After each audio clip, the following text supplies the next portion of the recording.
Galamsey will destroy Ghana, and we might be too late to stop it. This is the River Pra. It used to look like this, but now, because of illegal mining practices, also known as Galamsey, it looks like this in 2024. That water is not just dirty, it is poisoned with mercury. No living thing can survive in it. Not fish, not plants. This water cannot be used for anything. Kids will be born with neurological problems. People will start having kidney problems, heart disease, and severe issues during pregnancy. And it's not just the water.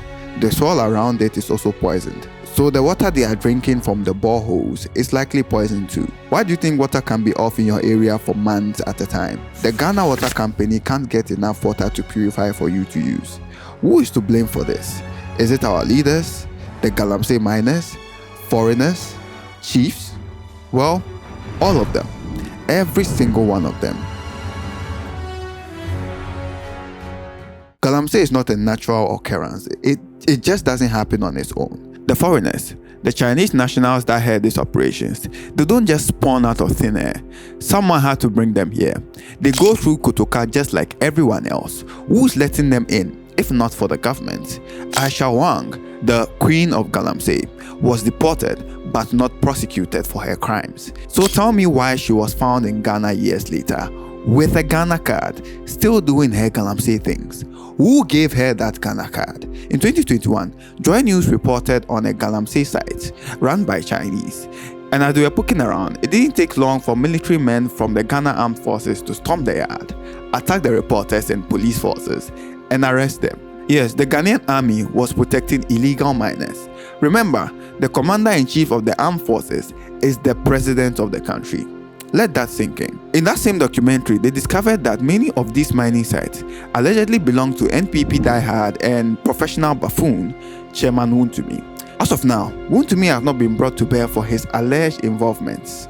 Who knows which other government officials are behind this? The equipment they use for mining doesn't grow on trees either. How are they getting into the country?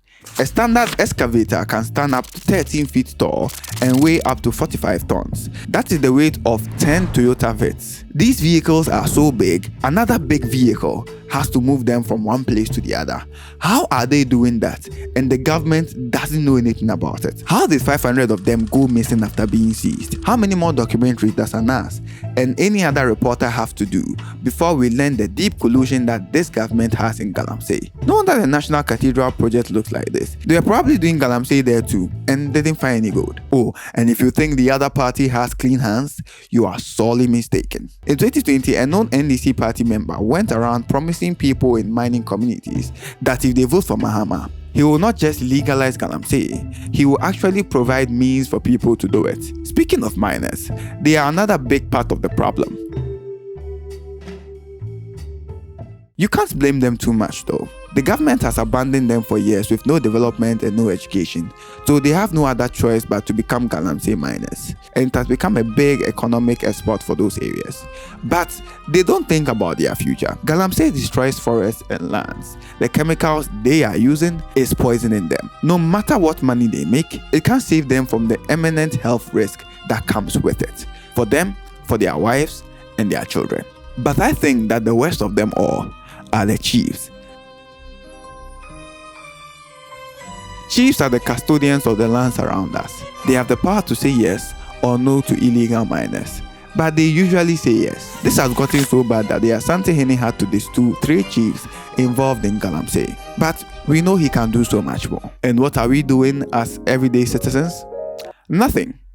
No, we are doing worse than nothing. We are going around supporting the same people who perpetrate these crimes against us. We are shouting, it is possible, change to reset Ghana, engaging in gutter politics and fighting over t-shirts.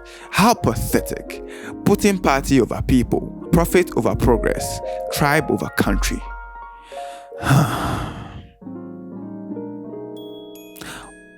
What do we do now? Oh well.